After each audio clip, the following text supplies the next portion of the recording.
Welcome, and thank you for joining us this evening at the President's Dream Colloquium on Making Knowledge Public.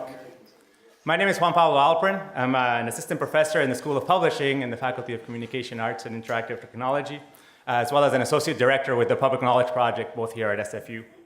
And tonight, and for the next 12 weeks, I am also the chair of the President's Dream Colloquium.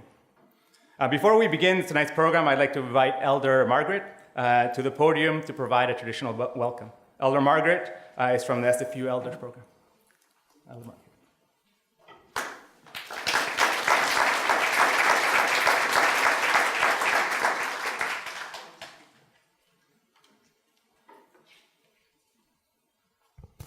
Good evening, everyone. Good evening, everyone. Are you awake? I think you're all taking a nap right about now. So welcome to the territory of the Musqueam, Squamish, and Tsleil-Waututh and the shared territory in Vancouver. If you're new to Vancouver, Musqueam is out towards UBC. Squamish is just across from the Lions Gate up to Upper Squamish, and my little reserve is just over past Second Arrows Bridge. And I've been with SFU going on 18 years. Which is, I think, the longest job I've ever held. And we're not union. We're just, let you know that. So welcome to this evening, and a very short prayer to get your event going. Great Spirit, thank you for bringing us together this evening. Just guide us in our words, in our thoughts, and our actions, letting us always remember that we are the leaders and the mentors of those who follow us, those who witness what we do and what we say.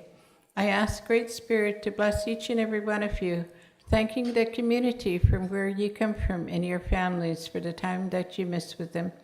And just a very special blessing on this evening on my relations.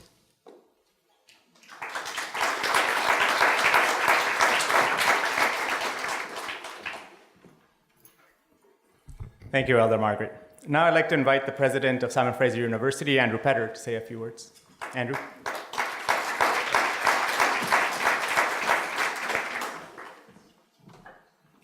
Well, thank you very much, Juan Pablo, and thank you, Elder Margaret, for that greeting. We are indeed privileged to be gathered on the unceded traditional territories of the Musqueam, Squamish, and Tsleil-Waututh peoples.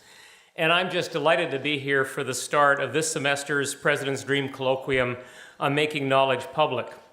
The President's Dream Colloquium is a wonderful set of events that I always enjoy because it brings together faculty from different parts of the university to create a series of speakers, presentations on topics that are of wide interest, not only to the university community, but to the general community.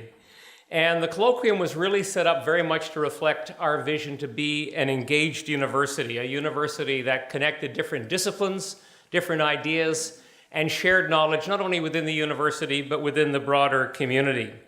So it's great to have this lecture starting this series taking place at the Vancouver campus, and I know that's meant that a number of people from the broader community have been able to join us.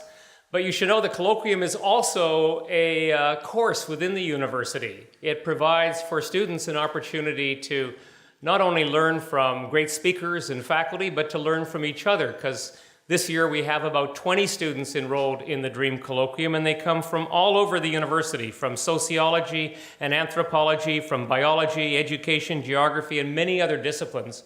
And those students get the opportunity to share their perspectives from those different disciplines, those different areas of study with each other. And in fact, in the past, some students have described the Dream Colloquium as a field school without having to leave the campus, and a great learning environment filled with eager students. So I do want to thank the students who've enrolled in this program. I think you're in for a real treat with this colloquium, and part of that treat, of course, begins this evening to be able to hear from a leading speaker on the topic of making knowledge public. The Dream Colloquium wouldn't happen without the creativity and commitment of faculty members who are courageous enough to put forward a proposal and then have to roll up their sleeves and put together the speaker series, the program, the topics, and the course that's associated with it. And we've had some very dedicated faculty do that in the past, and we have faculty this time who are no less dedicated, including our Colloquium chair, Juan Pablo Alperin from the Faculty of Communication, Art and Technology, Nancy Oweiler from the School of Public Policy, Dan Leitch from the Faculty of Education, Vance Williams from the Department of Chemistry, and Gwen Bird, who's the University Librarian and Dean of Libraries. And I know that they also have drawn on many others to help out in this. The Colloquium is also supported by the Graduate Studies Office, and I do want to acknowledge Stevie Benish and Stacy McAdorf of the Graduate Studies Office, as well as Dean and Associate Provost Jeff Dirksen for helping to oversee and organize this event. The topic that we're looking at is certainly a timely one. The topic of how information gets shared, how we access information, the question of how we as a community interact with each other based on information that is or is not available, and how reliable that information is. These are all important issues. And we as an engaged university, of course, believe very much that universities have an important role to play in providing the public with information on which the public can make decisions based upon evidence and influence public policy. So I think this topic, looking at knowledge and how knowledge can be shared and processed, is a very, very important one. And we're honored this evening to host Dr. Jevin West, who will speak on calling BS on fake news, although I will say the term BS is a contracted form of the actual title, as you will know. My staff said, Andrew, you've got to use BS. I'm reminded of that line that Groucho Marx used with Margaret Dumas. He said, I'm trying to protect your honor, which is more than you've ever done. So that's what my staff are doing with me.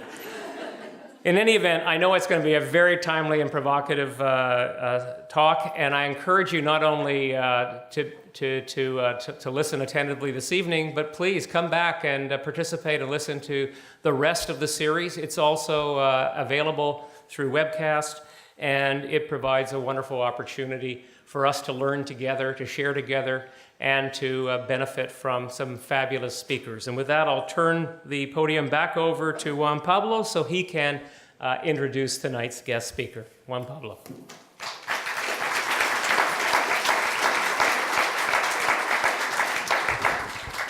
Before I get to introducing our speaker, I do want to tell you just a little bit about some of the other talks in the series, mostly by way of enticing you to come to them as well.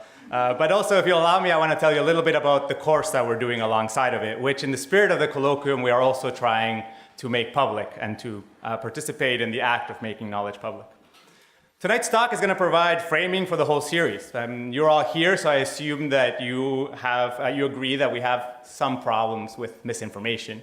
And I hope that tonight's talk, and in fact, I hope that the whole series altogether, sort of compels us to do more to insert research, knowledge, and facts and truth into the public sphere in more purposeful ways.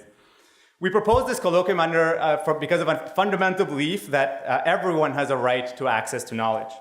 And we believe that universities sort of have a responsibility to enshrine that right. This colloquium has given us an opportunity to have an extended conversation about what each of us can do to serve the public through our intellectual pursuits, while simultaneously, through the colloquium itself, demonstrating the value, the public value of everything that we do at the university. To fulfill sort of this lofty goals, we have another 5 talks coming up, which I hope to see all of you at. Each intersects with different dimensions of what it means to make knowledge public. The next talk will be on the theme of research and government. We will have a talk from the president of one of the 3 government agencies that fund research so that we can better understand how the academic community and government agencies sort of work in tandem to bring about social change. Our following 2 talks in October will discuss from very different perspectives ways of engaging the public in the research process. One of those talks will be on ways of engaging in reciprocal and collaborative research between indigenous communities and researchers. And the second will be the role of citizen scientists can play to help address social justice issues, environmental justice issues. I hope that these talks remind us that making knowledge public is not just about academics sharing the knowledge that we have public, but rather about creating knowledge together with and for the communities that we're a part of. This will help us to think about community in more broad terms and to think about, with our fifth talk, which will be on the global participation in knowledge production. As we get on board, when we all come to an agreement about the idea that sharing research and knowledge and making it more accessible is a good thing, this talk is going to help us to think about who gets to set the global research agenda, who gets to participate in creating research, and on whose terms do they get to do this with. Finally, we'll circle back on a fifth talk that will help us to think about the role of the university. Can making knowledge public through open education, open access to research, through other open practices, help to contribute to our efforts to articulate the public mission of the university? I'd like to think so, but of course I'd like to think so. I'm chairing a colloquium on making knowledge public. But in the class, and like I do in all of my classes, and we're going to be doing in this class, where we have about 20 students, many of whom are sitting near the front row here, we are going to be practicing making knowledge public. They're going to be making annotations, online commenting that are publicly available on every readings that they do in the class. And for their assignments, they're going to be doing different forms of public scholarship, such as blog posts, submitting op-ed pieces, podcasts, commenting on news stories, Wikipedia pages. And also, we're inviting all of you to join along. You can read, the syllabus will be available, so will the annotations of the students. We invite you to come with us on this journey and coming to a shared understanding of the ways and the value of making knowledge public. So enough promo and enough advertising the coming talks. We have a terrific speaker lined up, as well as two wonderful respondents that are going to join us afterwards for some brief thoughts on tonight's talk and to help us kick off a discussion in which we'll invite all of you to participate. It's my great pleasure to introduce Dr. Jevin West, an assistant professor in the Information School at the University of Washington and the co-founder and co-director of the Data Lab. With his colleague, Carl Bergstrom, he developed a course on calling bullshit. I will not use the abbreviated form for combating misinformation. I just don't have any staff to stop me from doing these things. His courses has a particular emphasis on data, figures, visualizations, and statistics. The course, whose syllabus actually is also available online, as are some of the lectures, is now being taught at universities around the globe. The course sort of rooted out of his core research agenda on the science of studying the science of science, where he asked questions about the origins of scientific disciplines, the social and economic biases in sciences, and the impact of publication models on the health of science itself. Please join me in welcoming Dr. Jevin West. So I first want to thank Juan Pablo. If I was making one colloquium, this is the topic of making knowledge public. I think it's just, it's timely, and both in that I think we're making success around the world, but with it comes challenges. We're all asked now to be producers of information, not just those on universities, consumers of the information, and also the gatekeepers. We can't just depend on these well-trained journalists as our gatekeepers, and it's a challenge, and we'll talk a little bit about those challenges as well. I also want to call out and thank my colleague who's the co-conspirator in some of the work that we're doing, and also just point to there's lots of other work that we're building on. Like many of these ideas, we're building on ideas from other people. So let's get started, and hopefully we'll have a fun conversation today. So I think we all know that we're drowning in BS. We know that our politicians in all countries are sort of unconstrained by facts. Even in science, I've had a love affair with science ever since I was young. But even here, scientists and science are sometimes complicit in the sensationalism that's coming out of university presses. And that's sort of for another lecture. But higher education, we all know this. If we've been students in higher education, we know that when that essay is due at 11 a.m. and we're starting it at 2 a.m., we know we have to filter it with lots of BS. So we're sort of almost complicit as educators as well. And in Seattle, I hear startups, and I love the energy of startups, but they sort of elevate it to new levels. But there are parts of society where we've always known, like advertisers just feed it to us just straight up. And as I sort of am getting more into administration, I sort of make fun of myself that activity amounts to sophisticated exercise in the combinatorial reassembly of BS. But here's the world that we live in now, is that the average American we know spends nearly an hour a day on Facebook doing what? Mostly spreading BS. So we know this, our students know this, the public knows this. We know that our information environments are insincere and they're unreliable. And a lot of times that unreliability and that insincerity doesn't really matter. They're minor sort of annoyances in our everyday digital life, which is where we spend probably 50% of our lives now. But it's stories like this that start spreading.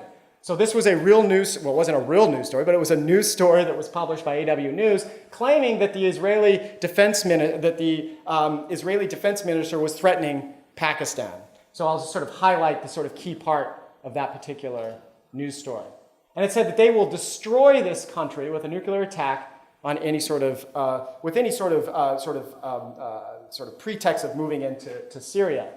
The problem is this was fake news. It was taken down. If you go to this website, you'll receive a 404, which just says the website's down. It's indisputably fake news, if we want to call it. And I'm going to use the word fake news today. It's a very loaded term, and we have to be careful within academia how we use the term, but just for fun today, let's use it. The problem here is that that particular item wasn't taken down soon enough.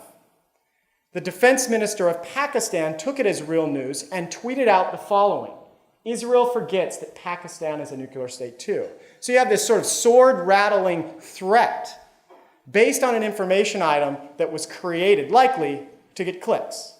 And clicks result in money, and maybe there are other reasons for why fake news is created. We'll talk a little bit about that today. But the point here is that if defense ministers, leaders of our world, are making decisions and executing actions that could threaten the world preservation, I see this, and I think a lot of us see this as an existential threat, especially if we care about democracy, because democracy depends on collective decision-making and collective dialogue. And we are seeing the kinds of data that should sort of give us pause. So many of you may have seen this. This is by Craig Silverman, where he looked at the number of engagements prior to the US presidential election in 2016. He looked at the 19 mainstream media outlets and the number of engagements on Facebook were things like likes and posts and comments, and compared them to fake news that we know has been refuted. Fake news prior to the election, 3 months prior, according to his data, and we would want to look into that, and we'll talk about data and how that can sort of tell different stories. But according to this data, let's take it at face value, that there were more engagements with fake news than there was real news. This is also coming out of the research community. This was an article that was published on the cover of Science. Within Science, this is one of the premier outlets, and it really does receive, not always, but it does receive pretty serious, rigorous peer review. And the main take-home from this article was that if you look at false rumors and true rumors, and they use Snopes data, so Snopes is a fact checker, and what they did with this data is they then tracked it and they asked a simple question. They said, does false rumors travel faster than true rumors? What they found, and others need to follow up on it, but that false news and false rumors seem to travel faster. They're engineered to do that sort of thing, so it shouldn't be that surprising. And we could dig in and see if there's sort of maybe some selection bias issues, but the point here is that false news travels fast in our new environment. But it's not just news. It's not just media where a lot of this information, this false information, is finding homes and festering. In the US, we've had a lot of debate around net neutrality. It's this idea of what we do with the bandwidth and who can control and what rules are coming out of government. And what we found, or what happened recently during that debate, was that there were many, many comments going to the FCC, many of them, probably hundreds of thousands likely. But what many found out later was that many of those comments were bots. And that sort of takes out the dialogue with the public and the leaders that they elect. And that doesn't get enough news. This is the thing that actually scares me as much as all the fake news that's traveling around our media channels. And so it's coming in many different forms. But the forms that scare me the most, aside from sending bombs based on fake news, is the health news that's traveling, some purposely and some sort of by honest mistake. But I just recently talked at a dental conference, a research conference, and they're having major problems fighting against this false news that's going around that fluoride's killing our kids. This was passed, if you look at the bottom, by InfoWars. Alex Jones, the head of InfoWars, has been pushing this like many of the other kinds of false news that's passing around. If you've never heard about Alex Jones, he's been in the list. The one sort of positive thing about this discussion with the dental community about this, which is similar to a lot of the issues general in health around vaccinations, for example, that one I could talk for hours and hours about, going back to the Wakefield paper in 1998. But the one good thing that came out of the dental conference is that they came up with the best term that I've heard, at least in this space, is that they're having some serious truth decay. All right. So I gave them that, and I got to use it, but I give them credit for that. All right. So let me tell you about the most important principle in bullshit studies, if such thing exists. I'm actually putting it on my CV now. I'm not just putting, science of science and computer science and data science. I put BS studies. And that is Alberto's BS asymmetry principle. And I think it's really important. It comes back time and time again in what we're seeing in these studies that I mentioned from science, where false news travel faster, that the amount of energy necessary to refute BS is an order of magnitude. I would say orders of magnitude more bigger than it is to create it. In our environments today, it's so easy to create fake news, and there's not a lot of repercussions. Not to say that we necessarily need laws around this, but it's easy. I can do it in my, in my pajamas and on a couch, and if it gets enough clicks, it makes me money. But trying to refute the false news passing around about vaccinations, for example, can cost kids' lives. So what's going on here? I'm going to talk about eventually, like as Juan Pablo had mentioned, sort of the core contribution of the class and the research that we're doing is specifically around false news that gets clothed in data and graphics and sort of the veneer of authority that comes around data. But I'm going to talk a little bit, if you'll give me a chance for the next 10 minutes or so, around sort of the history and sort of the environment in which we live in 2018. Now, there's been a lot of advances in the ways that we store information, the way we share it, the way we transmit it, which are similar. And we've had this sort of jumps in technology, whether it was from hieroglyphics to sort of just the word from the major church leaders at certain times in history. Although at those times there was control on what was said, who got to read it, the content. Then there was this sort of rise of I'm sort of blasting through the rise of misinformation. Carl and I talk about this in multiple lectures, so I'm condensing it into about a slide and a half, but I want to make a point here in just a second. That you have this, at this time when the availability of creating your own content, that was a big deal, where anyone who had access to a computer could create information. But now we live in this world in sort of post-Web 2.0, where everyone, like I said at the beginning, is now the gatekeeper. And that's a huge task given the onslaught of misinformation or information in general that we're given. So we look at today, what we like to do is we ask, what is different today than it was in previous times where there was advances in information technology? And again, we could talk about this for a long time, but let me give you some really interesting quotes from different time periods when there was major advances in information technology. One person that thought about this really deeply, and you look at this, if anyone's read Neil Postman's work, he had this quote, and he said in one of his books, "The invention of new and various kinds of communication has given a voice and an audience to many people whose opinions would otherwise not be solicited and who in fact have little else but verbal excrement to contribute to the public issues." So I have a question for everyone out there. When was this quote published? Just give me a decade. 70s. Darn it, you guys are good, because you know when Neil Postman was publishing most of his work. To me, when I read this for the first time, it sounded like that could apply just as easy today. They could have been talking about Facebook, they could have been talking about our current epidemic of misinformation, but he was talking about that. Good job, you would get points on a quiz on that one. 1969, but let's go back even further. And the reason why I want to show these quotes, because I do have an alarmist, a little bit tone throughout this talk. And this is one section in the talk where I say, okay, it's happened before. So let's go back a little bit further to 1474 when Filippo de Strada was really worried about this thing called the printing press. And here was the quote: "Writing indeed, which brings us gold for us, should be respected and held to be nobler than all goods, unless she has suffered degradation in the brothel of the printing press." He was comparing the printing press to a brothel because he was concerned about that excrement that Neil Postman was talking about centuries after that. We've gone through this before, and there is worry, and it worries me. I lose sleep on it, about especially information that has to do with health and sort of world preservation and democracy. But we've been through it before, and I think we'll get through it again, although my colleague, Carl, is much more of a pessimist on it. He thinks we're going to hell in a handbasket soon.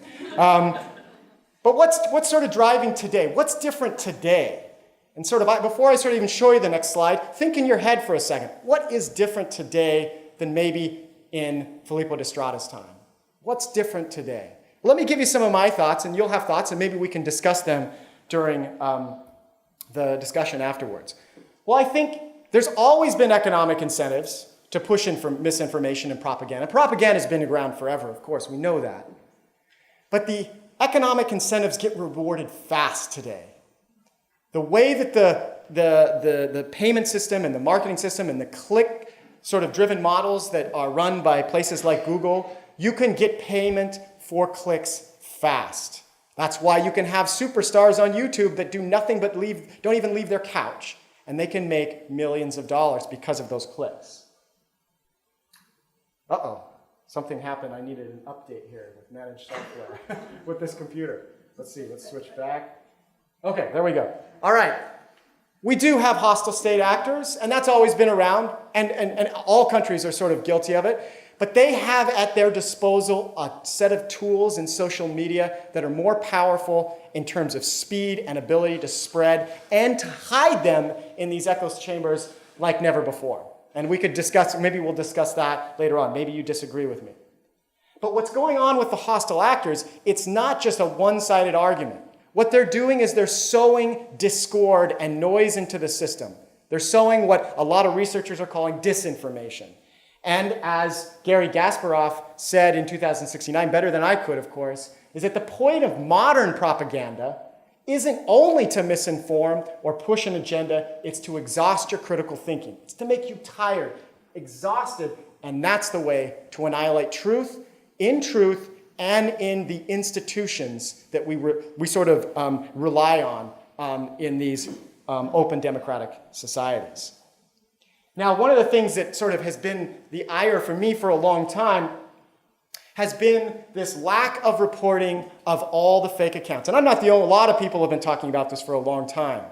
That social media, if there's one area to regulate them, it's in getting them to report the number of bots and fake accounts and machines that are out there pushing public opinion around. Finally, over the last year, because of public push on, and Congress, at least in the US and other countries as well, Facebook, Twitter, Google, etc., are having to come to the table. And they are now saying things like, well, I guess maybe that went from maybe hundreds, thousands of fake accounts to now, then Russian influence reaches 126 million to, if you are following this subject, probably a number that should stick in your head just a couple days ago. 1.3 billion accounts were deleted by Facebook, reported by Facebook in front of the US Congress a couple days ago. 1.3 billion. They claim 2 billion, which is great for investors. Sounds good. But if you're deleting 1.3 billion, that might be something that the rest of the public should know about. But it's not just bots. Now, I could talk about bots, and I think bots are a big part of the problem. But we have real people behind fake accounts. So Jenna Abrams was the typical American girl for a long time. But she had about 70,000 to 100,000 followers. Many of the things that she was saying they were landing in national media outlets. Well, long story short, Jenna Abrams was being run by about 3 IRA real people. This is the Internet Research Agency out of Russia. And again, I give Russia examples, but there's other examples, and even US has done this other countries have been known, but it's not just bots. A lot of the conversations around bots, there's such investment in this that there's real people in these social media worlds. We also have this real issue in the US and I'm sure in Canada as well, where we're getting these news deserts, where local newspapers, I'm a huge fan of local news, and that local news is being aggregated into national, actually not even aggregated, just going extinct. And I think that's it's a real problem if we want to combat this. And I don't have a solution for it, but the fact is this is an alarming, and this is not even the right graphic because there's much worse graphics that show worse things. But in these environments, in the digital environments in which we really live, most of the time, they used to be sort of driven by subscriptions. And with that, you sort of gave me the money if I was the newspaper, and for a year, what I would do is I would do my best to provide a sort of product that you could sort of trust and that you would subscribe in the following year. But now journalists have to live by the click. They have to go back to their editor and they have to say, well, this story, I put a lot of love into it and I think it's super important. It only had 10,000 views. And the editor looks at that person and says, you need to get more views. So what do? You create more sensational headlines. You create ways of getting more and more of those clicks is that the best thing for democracy and even journalism? And they know this too. Journalists have been aware of this. And the point here is that the unvarnished truth, that unvarnished truth is just simply not good enough anymore when you have other things to catch your attention, like 7 kittens that look like Robert De Niro. Or in this case, there's something hidden in the Hershey's logo and it'll rock your world. Now, how could you not click on that? I would click on that too. That's just too cool. And actually, there's been some nice research looking at the kinds of terms. If you looked over many media headlines that have these kinds of things, and you know what the most common thing? This is really interesting research that you find in these headlines that are grabbing your attention. This was done by at BuzzUmo. The first one was "will make you." This was a common, 3-word phrase that was found in so many of these click-pulling headlines. Will you, or this is why. Can you guess? Only X in, the reason is. Are you freaking out? These are the kinds of things that this would pull you at. Now, the other big problem, of course, is the consumer, of course. And there are studies, of course, here, 70% of Facebook users only read the headline of science stories before commenting. That's depressing, 70%. The problem is this particular story, if you actually clicked on this story, like it was reporting on, you would have found random text, lorem ipsum. And I've been my colleagues and I, we've been tracking this particular stories and others like it, and guess what? The likes keep going up and up and no one's clicking on the actual story. So this is a problem. We actually have to read past the headlines, but that's tough when you're giving lots and lots of lots of information thrown at you on a daily basis. There's been some really depressing news coming out of Pew Research Center. For example, this study was showing that regardless actually of left or right leaning, or they looked at all sorts of variables. The big take home here was that many of those that they tested and surveyed could not tell the difference between fact stories and opinion-based stories. And that right now, that tells me we need to do a better job in education, especially at the high school level. There's other things, and I won't get into this, but this is getting more at the core of my expertise and sort of where I try to teach students, is that in news, you find that there's always this need to jump to causation. And everyone hears this, and I hear this from students. As soon as I start talking about correlation causation, they go, oh, I've heard this before. Correlation does not necessarily imply causation, and they sort of put their head down and they look at Facebook or something. And I say, wait a minute. This is one of the more difficult things for information consumers, and many people have shown this. And we could spend the entire class just on this issue. And I think if we could get this down in education, we would be smarter consumers. And here's just a recent story talking about the adverse effects of high income prices, how they correlated with fewer babies. Now, they did mention in the story, this came out of Zillow Research, this is a real estate online company. And like many of these stories, they say, of course, correlation doesn't equate to causation, and other factors could be prompting millennial women to delay or forego children. But if you look at these headlines, they're prescriptive and they're different than what they're saying. They're always trying to sell the causation because those sell newspapers, not correlation. Here's another issue. This idea that we're forgetting that empirical methods are useful, sort of looking out and observing and depending on something that might resemble fact, gets pushed aside to tribal membership. And this idea of tribal epistemology, I think, is a core reason about what's going on. That information is evaluated based not on conformity to common standards of evidence or correspondence to any sort of common reasoning or understanding of the world, but on whether it supports the tribe's values and goals, is foul-shaped by tribal leaders. Good for the good for the side and true begin to blur into one. This membership to tribe, I think, is a hard thing to combat, and that is going to take sort of almost cultural change. So let's say, what do we do about it? So I've talked a lot about some of the problems, and there's many, many others, and hopefully we'll get to some more in the discussion. But what do we do? Well, if I could summarize it in one slide, and of course this isn't enough, we just simply need to think more and probably share less. If there was just one thing we can do, this would be the simplest, four words, but that's, of course, harder. It's easier said than done. There are lots of countries right now that are experimenting with laws. Macron and Sweden and Malaysia and many countries have been proposing laws outlawing fake news. The state of California in the US was one of the first states to propose a bill outlawing fake news. And I think the intentions are good here, but it concerns me. In the US, we really care a lot about the First Amendment. This is free speech. And as much as I hate fake news and as damaging it can be, this can be a slippery slope.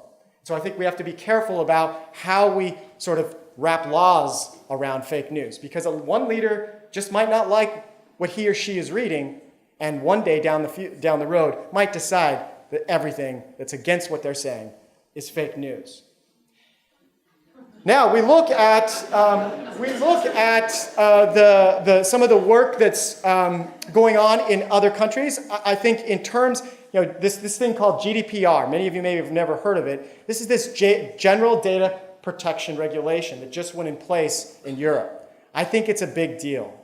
And it's this idea of protecting your information. I'm not going to go into the details of GDPR, but I'll give you just one sort of example so you don't think it's this, it's complicated legislation, of course, but it's not that complicated. Things like if your data is stolen, within 72 hours, you should be notified. Now, I think that's pretty reasonable, right? And there's many of these sort of reasonable sort of laws that are being put in place to protect your information. And the reason why I think it's related to misinformation is that some of those same principles that are guiding GDPR could be some of the same principles we could use at least as guides when we talk about some forms of potential regulation in the space. Now, in my state of Washington, just across the Canadian border, in the state of Washington, we were the first state in the Union, United States Union, to require now media literacy in high schools and middle schools. And I think that's there's a lot of things our state's not doing right. This is one thing I think it is doing right. And I think others are starting to follow, at least in the United States, where, because we live so much in our digital world, education needs to catch up. And we need to be teaching this earlier on in kids' education, and hopefully sort of make them so good at sort of filtering misinformation that when they get to college, we can then focus again more on the domains. Now, the technology companies are doing a good job. I'm very critical in many ways of some of the tech companies, and they've got us a lot into this mess. And I could say a lot about this if we want to go into that space during the discussion. But I will give them a little bit of slack here, and they are doing some things. They are recognizing that their algorithms are promoting this, that it's too easy to create fake news. And I think there are some attempts, but there needs to be a lot more. Now, fortunately, there are fact-checking organizations out there, and I think they're underpaid, and I think people value them, but we need more and more fact-checking organizations. Just to give you an example, Snopes receives more than 20 million visits per month. That puts it in one of the top websites on the internet, and probably in the top Alexa top 1,000. Guess how many employees they do that kind of important work on the internet with? 13. And that's big. They used to only be 4. We need to support our fact-checking organizations and keep them as neutral as possible. The reason why they can't make much money, because if they're given money by certain organizations, they will be known as biased. We have to watch out for that. But the most important thing, at least that Carl and I think, at least that we can do in our positions at a university and with our expertise, is hopefully arm the consumer. Technology companies aren't going to solve it by themselves, and they've gotten us into a mess. Laws are problematic in this space, so we just need to do a better job in society of arming the consumer. And that's where the class came about. We've been working on it for several years. A lot of us think that when we released the course in January of 2017 that it was a swipe at the new sort of Trump administration. That's not what it, there's so much misinformation outside of politics. In fact, we spend most of our time in the class not talking about political examples because they're too easy. They come and they're on both sides, left and right. It's a bipartisan issue, and we try to be as nonpartisan as we can because we don't want to alienate anyone on the left and we don't want to alienate anyone on the right. But you can go to the course, and we're going to continually adding content. We'll be teaching the course again. Starting again in a couple of weeks. It fills, fortunately for us, I mean, the students have been, response has been amazing. It fills within a minute and typically has a long waiting list. It did sort of go viral, but that's not the part that excites us the most. We've been contacted by more than 70 universities across the world to engage in this kind of content of mixing media literacy, data reasoning, and critical reasoning. I'll say one thing about the pedagogy, just because I think it's important. It's the core contribution that Carl and I think is coming out of this, because we're borrowing from philosophy and media studies and library studies. Our contribution, and we think, is at least the focus on the sort of data argument. I'm going to talk about that in just a sec. But the idea here is that we get intimidated by these black boxes. That's when someone puts out some fancy statistic or fancy algorithm, and then we all sort of get scared and say, well, they must be smart. Or I don't know how that black box algorithm works. But our goal in this course is to take students that are freshmen in college and high school possibly and be able to call BS on literature, the primary literature, by focusing on the data input and the interpretations of that data. That's our core contribution. I don't have a lot of time to explain that. You can go to our lectures. I'm happy to talk about it before. But that's sort of related to this next slide where we break the world of BS into two forms. We think there's old school BS, and we think there's a new school BS. The old school BS is what students are great at, and a lot of the public's good at. We've had our whole life trained at looking at statements like this and sort of calling BS. Our collective mission is to refunctionalize customer-driven solutions for leveraging underutilized portfolio opportunities. I have no clue what that really means, but it means something to someone, and maybe it isn't BS, but it sure sounds a lot, and the students will put up their red flag on something like that. But when I put up something like this, well, short of statistical significance after Bonferroni correction, et cetera, well, this just gets this stamp of authority. And it's here, this is my area of expertise and Carl's expertise, and this is the kind of arguments that we're seeing more and more outside of politics. Because we talk a lot about politics, but I'm concerned about the misinformation in important places like science and at universities. And it's this data world that we live in, and that's the sort of classes I teach, data science and sort of this big data sort of revolution that's sort of taken over every aspect of society. It's here where I think there's a lot of BS too. And I want to put one definition up before we get to the discussions. I'm getting closer to wrapping up. This definition was built off of Harry Frankfurt, who was this philosopher at Yale, a real philosopher that had put a lot of thinking about BS. And one of the big take-homes from his book called On BS, it's a great holiday stuffer. It says that he sees the liar as knowing where the truth is and just wants to move you away from the truth. Whereas a BSer just wants to, this is our definition, this is where we sort of build on it. We think that the BS is different than the liar, and that the liar doesn't really care what the truth is. They're simply trying to impress and persuade. And this definition has been evolving, but in this definition, we really think it's not just language and rhetoric, it's statistical figures today now, it's data graphics and other forms of presentation intended to impress. So let me explain with a couple slides really what I mean. When you put numbers up in society that look like this, they seem to convey precision. They convey things like it's sciencey, it's replicable, it's objective, and that's why 37% of public lectures include made-up statistics. So watch out for those public lectures.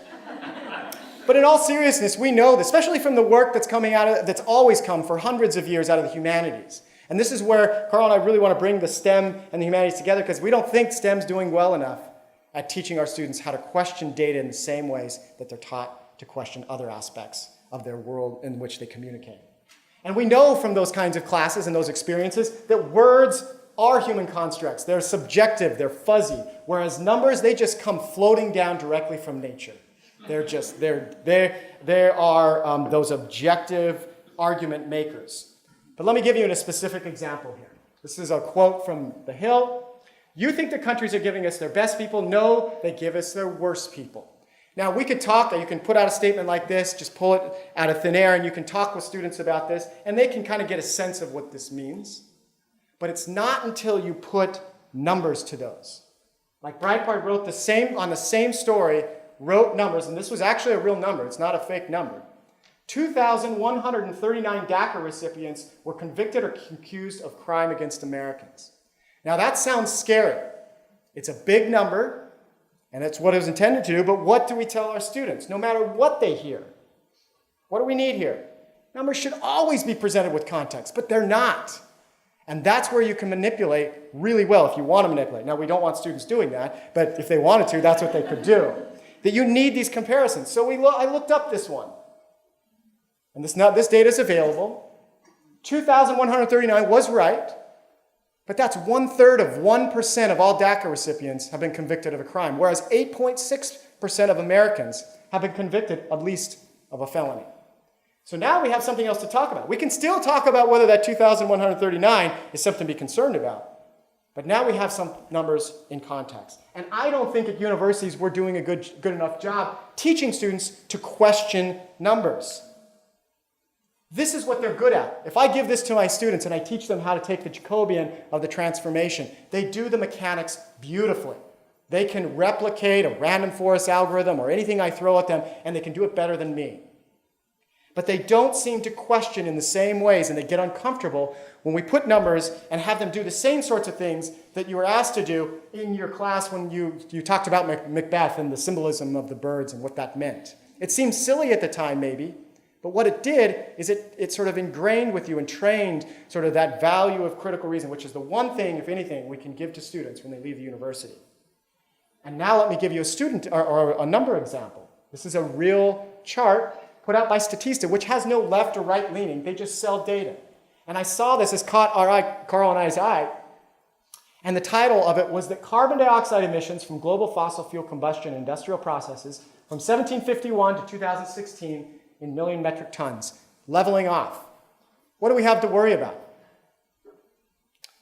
You guys can't see it because it's a little too far away. But the x-axis down here, the data's right, by the way. Again, they had no sort of, all they're doing is trying to sell data. They're not trying to sell a story. They sell thousands of these. And you can see at the bottom, the axis goes by 30-year increments. 1751 to 1781 to 1811, 1841, and it keeps going in 30-year increments until all of a sudden in 2010, it jumps to 2010, 2011, 2012, 2013, 2014, 2015. And as I tell students, this is one of many tricks of data presentation, that if you allow me to change the bins in a histogram or change the sort of spacing of the tick marks on the x-axis or the y-axis, I can tell any story I want. But if you require that I present it in a fair way with even ticks, let's take that exact data and let me show you what it looks like with even spacing of those years. That's what it looks like. Nothing different, same data. The only thing I did was space the ticks differently. And these examples live in our media, in our science journals, and I find them, and others find every single day. Just a couple of days ago, I saw this particular one. This is a little different than tick sort of manipulation, but they were looking at a story, which was an interesting story about the effect that maybe plastics are having on sperm count. And what they did is they looked at basically the production of plastics on the right, and then they have this line with 2 points. Well, as far as I know, you can make a line with any 2 points, wherever you put it, and it tells any story. Now, it actually may be that plastics are affecting this drop in sperm count that we are finding. That seems real across the world. But telling stories like this, we need to teach those producing these graphs and those reading these graphs that that's not the right way. Now, another thing I see all the time, and I could go on and on, Carl and I have many of examples, that if we wanted to look at who was sort of, in this case, paying what amount of taxes from different brackets or sort of different demographics within the US, and this is based on real data, you see that the bottom 50% of US citizens only pay 2.8%. And you have this tiny little, up at the top of the pyramid, and then you see top 1% pays 39.5% of the taxes. But I'll let you sort of look at that for a second and see what it violates. It violates something that Carl and I call the principle of proportional ink. If you present data, it needs to be proportional to the number of pixels you throw on the screen. That's a simple idea of saying that in this case, just by basically adding up the surface area, because that's what we're seeing, should be proportional, right, to the number that you're actually reporting on. That isn't the case in many of these graphics. Many of these, I mean, I would say even, well, I won't claim that more than not, but we'll just say a lot. Compared to the bottom 10%, the top percent are given 125 times as many pixels per percentage point. If you then do it by volume, it gets much worse. 2,600 times as much implied by volume per percentage point. Now, if someone sees that, they'll notice that and they'll say, well, that's silly. That's not a fair presentation. But when you see these in tweets and that's all you see, it may change your perception. Now, if you are one that sort of tracks climate change issues, you may have seen the only graphic you'll ever need to see tweeted out by the National Review. And this got tweeted, tons or retweeted and shared many times. And what you have is the global temperatures, and they didn't lie on the data. The data's real. But what they do, they zoomed in. They basically actually went down to negative, looks like negative Fahrenheit, all the way up to 110. This is the average temperature of the Earth over this time period. And again, what do we have to worry about? You zoomed out far enough, it's a flat line. But as Philip Bump showed, if you zoom in on that, fairly, and there's times when you shouldn't zoom in. I can talk about that, I don't have time, but there's ways to manipulate with zooming in too much. But here it's a fair because he's using a line graph. You see in the last half century, we see a 2-degree increase, which then we can debate, but we shouldn't sort of be manipulative with the way we present data. But the most fun I have with students is coming up with what are called reductio ad absurdum, or responses, refutations of this data. And what Bloomberg did with that graphic said this. They said, okay, if you buy that argument, then I'll put time on the x-axis and I'll put time on the y-axis, same things. Zoom out far enough and prove to you that time doesn't march forward. Because that should be a diagonal, not a straight line. But there's other ways, of course, many other ways with these debates around gun deaths. In the U.S., it's really depressing. You find that Florida enacted this controversial stand your ground law, and people have wanted to see what kind of effect it's had. And again, we can debate whether that's good or not. But what you see here is in 2005 it was enacted, and this was presented, and this is real data. You see this drop in this black line. But what's wrong with this graphic? It's flipped. It was breaking conventions from the last 2,000 years on how we present data. And so here, what you're seeing is actually an increase and not a decrease, but that's how it was produced, and that's how it landed in Twitter. Now, this particular author, and some make mistakes. This turns out this author was actually trying to make it sort of graphically pretty by having it look like blood dripping down and made a mistake. So honest mistakes do happen, but also manipulations happen as well. I'm going to skip this example because I want to give enough time for the discussion. So I just want to sort of end with a couple examples. I talk about old school BS and new school BS. Let me just mention 2 other things that scare me. There's old school tech and new school tech, and they both have enormous impact. In the olden days, that's even just like 10 years ago, you would take an image like this. This is Michael Bennett dancing after a celebration with the Seattle Seahawks in the locker room after a game won. That soon, with some photoshopping technique, turned out to be burning a flag.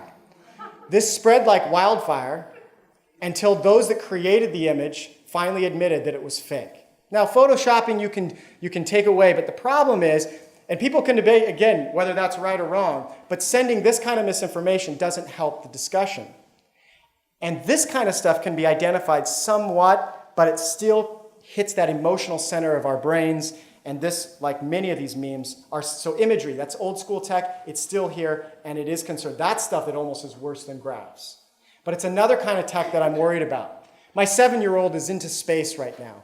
So we go to the YouTube International Space Station, does a live feed of space from the International Space Station. This is really cool. And as we were watching it, and I was talking to him about what this space station's doing and why it was moving so fast, I was looking at the recommendations on the side of the video of other videos I should be reading. I started seeing that YouTube thought I should be learning about how the Earth is actually flat, that demonstrates the absurd, that 10 strange things you didn't know about Earth, etc. And so I went into incognito mode. That's the mode that doesn't know much about me. And I got even worse, more extreme conspiracy-laden videos. So these recommendations have realized that conspiracy, divisive material, and far extreme video is stuff that people watch, and it's delivering it to us more than it is the true stuff. That should be concerning. The other thing that's concerning is that our search engines gobble up all crazy stories and we don't have time to refute everything. So Carl and I thought, what is the craziest question we could give Google so that it won't pull up anything? 0 results. So we said, do vaccinations cause shaken baby syndrome? That sounds preposterous. I hope no one thinks that's a real thing. And lo and behold, what do we find? There are websites that claim there's a link between shaken baby syndrome and vaccines. And the medical community doesn't have time or the resources to refute all these crazy ideas. But these search engines create this veneer of truth. Now let me share you the scariest tech that's coming if you haven't seen it already. The scariest tech comes out of my university, which I don't know how proud actually I'm not proud of it. This technology is photoshopping of videos and audio. They now have the ability to take any leader, any person from a video, create their own what they want that person to say, superimpose it on their face. You can hear it. Audio is more impressive. The video still has some issues. And you can have anyone say what they want. So photoshopping was something we were fearing. I'm fearing even more the photoshopping of voice. And it's out there. And if you've been watching like Jordan Peele and some of these others that have tried to bring that to the public's attention, watch some of those videos. That's scary. And so on that sort of crazy, scary note and sort of end of days sort of note, I want to end here by saying again with a little bit of optimism that we've been through this before. In the 1970s and many times before that, we had air that looked like this. And somehow we came together and we were able to clean up our polluted environments. But we now, in that other world we live in now, the digital world in which we now spend just as much, if not more of our time, it's polluted. And we need to all come together, all areas of society, not just educators, librarians, journalists, politicians, business leaders. We all need to come together because we had when I was a kid, one of my favorite of public service announcements was Smokey the Bear. And I don't know if they have this, I don't know if he made it up to Canada, but what he was saying was, it's only you. And that ends me with one of my favorite of Neil Postman's quote, and that is that at any given time, the chief source of BS with which we have to contend is ourselves. So with that, I'll end and turn it over to the commentators.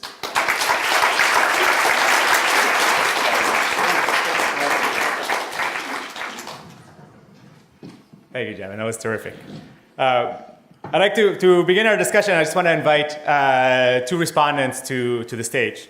The first is going to be Lasha Kretzel, who is a digital radio reporter with News 1130, based here in Vancouver. Her work uses digital and social media in conjunction with traditional radio formats to bring accurate breaking news to audiences. However, it can sometimes bring her in contact with dubious and fake news sources. Her personal experiences with fake news were recently featured in several outlets, including The Guardian, after altered versions of her photographs were circulated online. So please welcome on stage, Lasha. Our second respondent will be my colleague here in the Faculty of Communication, Arts and Technology, Dr. Stuart Points. Stuart is an associate dean in the faculty and associate professor in the School of Communications. Stuart's research addresses children's media, cultures, theories of public life, and urban youth media production. He currently serves as the president of the Association for Research and Cultures of Young People and as the director of the Media Democracy Project. Welcome, Stuart.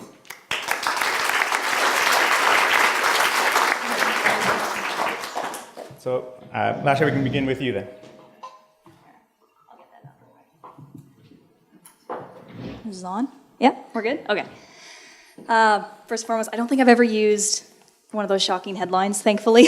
I was very happy. I was going down the list and thinking, have I ever? Oh God, no, please. Thankfully, I have not. But I have seen them on Twitter when we don't actually put the headlines of an ad. We just say, it's something to try to get the reader to actually get there. And while I don't personally know the amount of clicks that my stories get, I do know that we do track them. And we are looking constantly about what people are reading on our websites, what's getting the most hits. Are we reflecting that? Are we actually doing what our audience actually wants to see. And that's good and bad. We want to provide them with information that they find valuable. But at what point do we say we actually need to also bring stuff to you that you probably didn't know about? So for me, for those of you who don't know, as I just mentioned, I work for News 1130, and recently I had an experience where I had a photo of mine that was doctored and spread online. It was for a couple of years. I didn't know about it, but I didn't really touch on it until I had the leader of the UK or Britain's Independence Party, Nigel Farage, actually retweeted it. And at that point I said, oh dear, this is somebody of prominence. I should probably actually say something, because he's not just your average troll. So that's one of the ways that we as reporters can encounter fake news, is when somebody takes something that we have created and changes it, warps it, or uses the information therein. But there's lots of other different ways. For example, think tanks are people that we come in regular contact with. They provide us with press releases, information that they want to have us report on and bring to the public, whether that be studies that they've done, polls, things like that. And the first thought that always goes through our heads is, okay, what's your angle? Are you right-leaning, left-leaning? What's your agenda? And that is really important to understand when bringing forward these think tanks and their information, because obviously they can present us something that has that bias, has that data that they have manipulated in some way, perhaps not maliciously or maybe not even intending, but it can happen, and if we're not careful, we can fall prey to that trap, and we're just sort of spreading their information without thinking about it. Obviously, any sources that we come in contact with, whether that's scientists, politicians, everyday people, they can always present us with false information, and it's our job to be that barrier between the public and these individuals, and that can often be a big challenge when we have so much information coming at us now. Obviously, for us, a lot of people just hurl the word fake news at us like an insult now, as opposed to what it actually refers to. They take it more to mean news that I disagree with, as opposed to news that is legitimately not real. And that can be a big deal for us when we're trying to deal with that. Part of it is press releases, as you mentioned, whether that's science or politicians, is that when you're sending out a press release, you're really distilling down what otherwise could be a very complex story and a very nuanced story into these clickbaity headlines, so journalists click open on your email. And we realize this. When you send us an email that has all caps, I'm already a little incredulous to open it, because I know that there's probably something that you are trying to sell me. And so it's our job to try and parse through that, but that can be really difficult, because obviously for us as reporters, and as you just mentioned, in this digital age, there is so much information coming at us at a ridiculous amount of speeds. My newsroom, for example, we are running 24/7. We don't stop. There's always somebody in our newsroom, always somebody reading the news, always somebody trying to fact check that news and report it. And our appetites now are so hungry for this information, and we want it now, we want it fast, we want it accurate. And sometimes those two don't work hand in hand, where we want to get the information out there quickly, but if we're not given the time to properly read a study, and I've seen this lots, especially with science journalism, is we don't read the study completely, or we don't even read necessarily the parts that matter. And we go for the clickbaity headline that is given to us in a press release instead, because it's quick and it's easy and it's not right, but we do it. So that's why I really want to stress the idea, and of course this is just me in my own industry, but please support your media. Please pay for it, because I need to eat, and I need to be able to have the time to actually thoroughly go through these stories, as opposed to us having to generate story, and feeling more like just a story mill, as opposed to actually creating content that has some meaningful research and time behind it, that I was actually able to spend the time, as opposed to being told I need to have 5 stories in a day.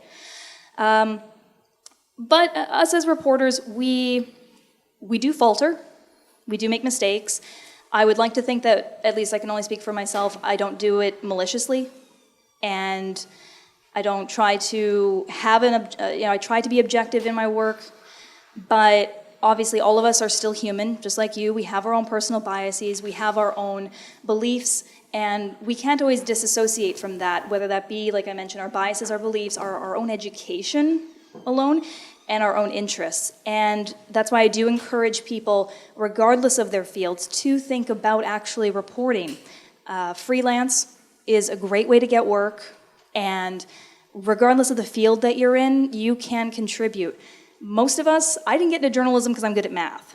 So that is something that I struggle with when I come in contact with a lot of numbers and a lot of statistics, is I have to really parse through that. I would love to see more people in business. I would love to see the people that went to school for math or an area that I'm not good at. I'd love to see you looking at your own data, looking at your own fields, and seeing where is some information that I need to bring to people, and because I understand what I'm looking at, because the journalist who's writing out of that press release might not. So I really encourage people. I took science news, but that doesn't mean that I am an expert. I'm not a biologist, I'm not a physicist, so I might miss things, but I highly encourage you, regardless of your field, think about writing in that area. And it's a great way to just get that proper information out, and with good, yeah. So overall, I guess that, like you had mentioned, like, none of this is excuses for us. When we do make mistakes, I want to be called out on it. I do. I hope in a polite way, because I'm not trying to mess with you. I'm not trying to mislead people. But I think that is a good way to just try and, I don't know, make the public discourse better. So I guess I'll end it with that. That's probably more than 5 minutes. Perfect. Thank you. Good. I'm a reporter. I like to talk. Perfect. And Stuart, your reactions. Okay, thank you, Juan. First of all, Jevin, I want to thank you. It was a very provocative and interesting and animated talk, which I think is what we need to engage with this. I want to just comment very quickly on something that was said in the last response, which was, I remember a few years back, a friend who came from University of Massachusetts Amherst and talked about how to support media and news media, and he had a really good little rule of thumb. Whatever you spend on mainstream media, try to spend an equal amount on alternative media and local media. Keep that little calculation in mind, because it allows for the feathering of our world with ideas and voices that often disappear from view. So just keep that little calculation in mind. I think it encourages people to actually support the media that contests certain versions of fake news and truth in our world.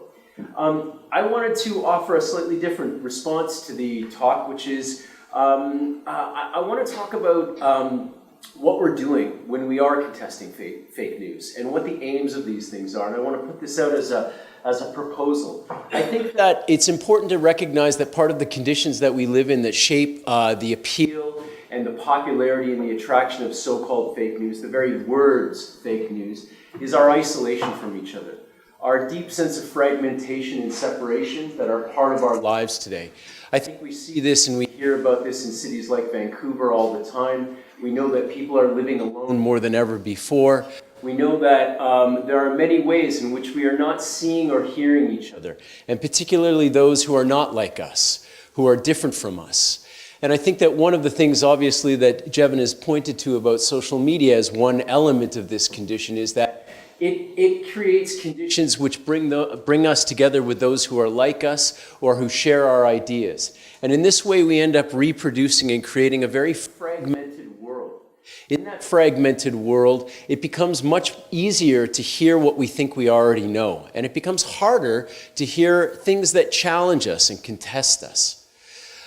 Another piece of the context that we live in today that's fundamentally important that Jevin pointed to is the way in which Jevin's used the language of bullshit. I would say more broadly the language of marketing and marketing speak and spiel is so integrated into our lives that the call to make things loud and a spectacle is deeply hard to avoid, as you pointed out.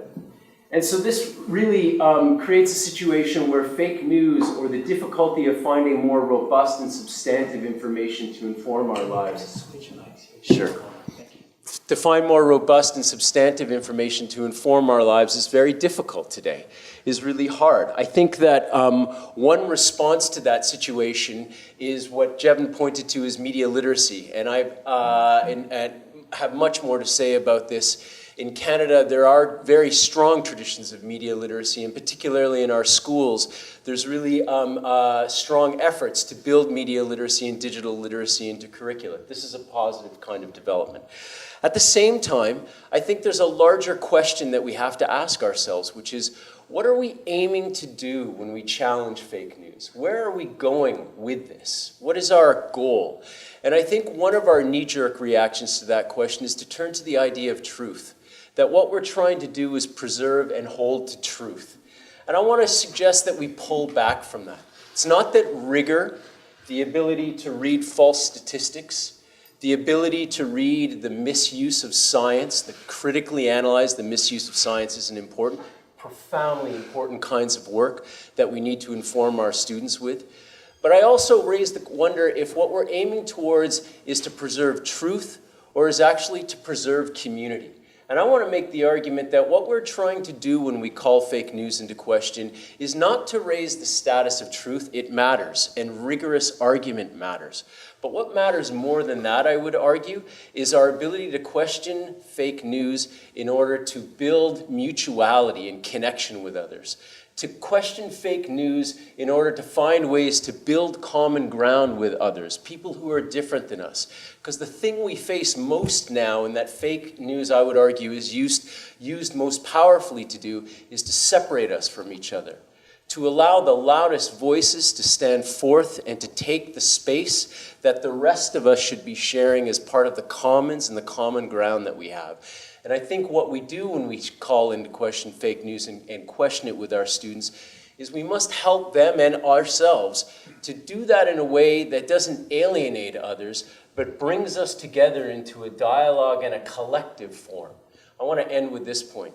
Jevin ended his talk by pointing to earlier historical moments where societies and communities have faced deep problems of industrial alienation, the pollution of cities, et cetera, and the misrepresentation of those experiences. And what's changed those situations is the rallying and the calling together of communities. It's the mobilization of people that has allowed us to change the misrepresentations, the lies that are part of our world. And so in this sense, I want to say the goal of challenging fake truth is not the preservation of truth, it's the preservation of our collective world and our society that we care about and are involved in together.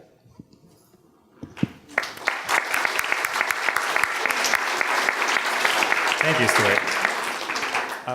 I'm going to start by asking a question myself, but while we do that, start thinking about your questions, and we're going to have a couple people running around with some mics, so just sort of put up your hand and identify yourselves if you would like to ask a question to any of our speakers, and we'll have someone sort of come around and bring you a mic.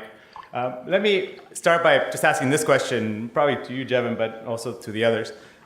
One of the things that that the course that we're doing with this class, but also in the other classes that I've done, the work that I do, for example, around open access and trying to get more researchers to share their research available to the public, is this idea that the ideas and the thoughts that we all have, we should be putting out there into the public sphere. If we believe in the things that we think, we believe the things that we write, and that our understanding of the world, that we should be putting that out there for others to see, and that staying silent is in some ways allowing an environment where bullshit is able to perpetuate. But I want to ask you if you believe that doing that is enough to try to combat the sea of bullshit that we are swimming in.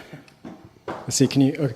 So unfortunately, no, I don't think it's enough. I do think this movement, and I'm a huge advocate of open access in science, and actually been following Juan Pablo's work and the efforts that he's been putting in this space. And actually, great news around this space too, if you don't follow this, is that the European Union is now sort of requiring this of the science that they support. But putting it out there, it's a great first step.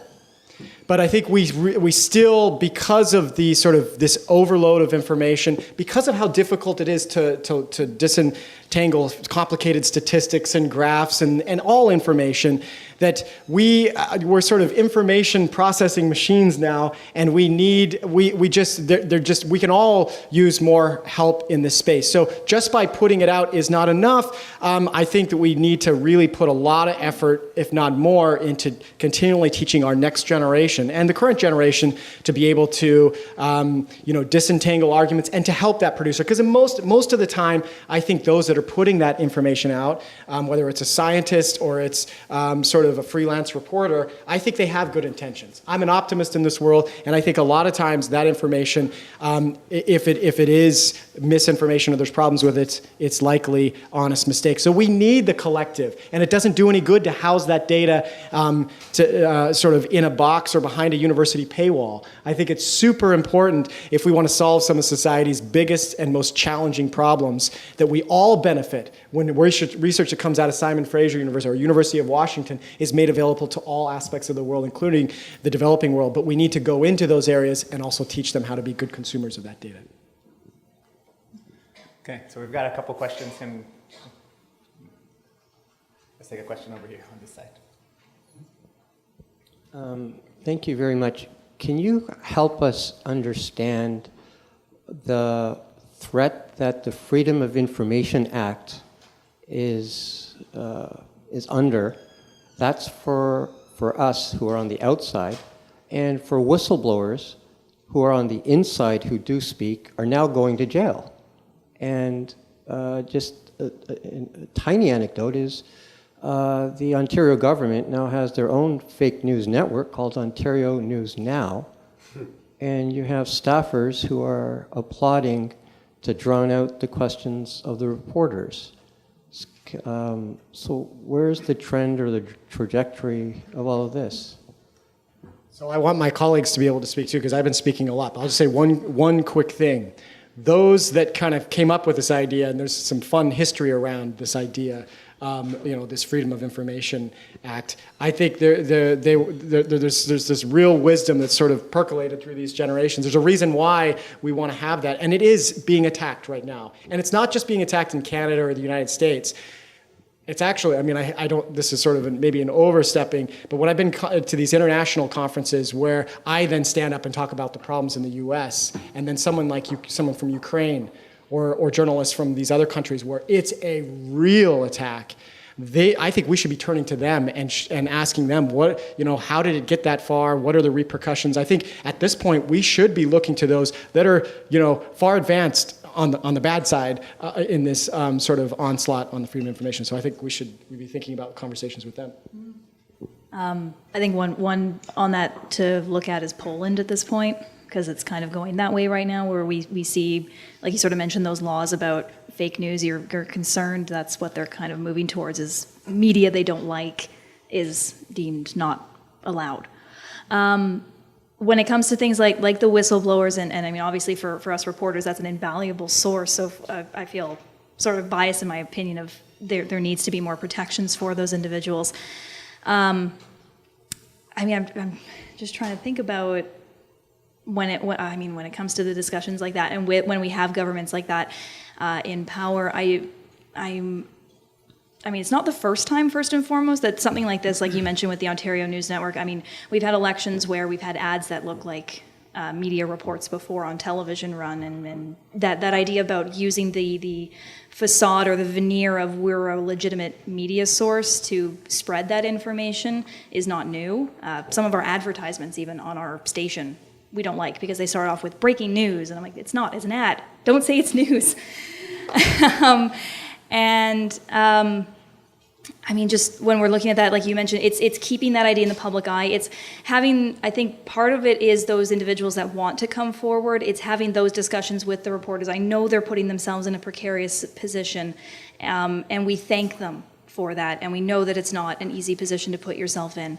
But we need, if you're feeling stifled in that way, we need to know about it. And just having that dialogue with people. I know that a lot of individuals are scared to talk to the media. They are concerned that we're going to take their words and warp it. And sometimes that does happen. I would hope personally that I don't do that. It does. I'm sorry. for all the media and anybody else who has felt slighted by what they've said to an outlet. But I think that unless we have that dialogue with people, we're not going to know what's going on with your situation. We're not going to understand the plight that you're going through. So I think that having that open discussion with individuals who want to come forward with that information, say, look, I have something I want to talk to you about, but here's the part that scares me is that I won't be able to.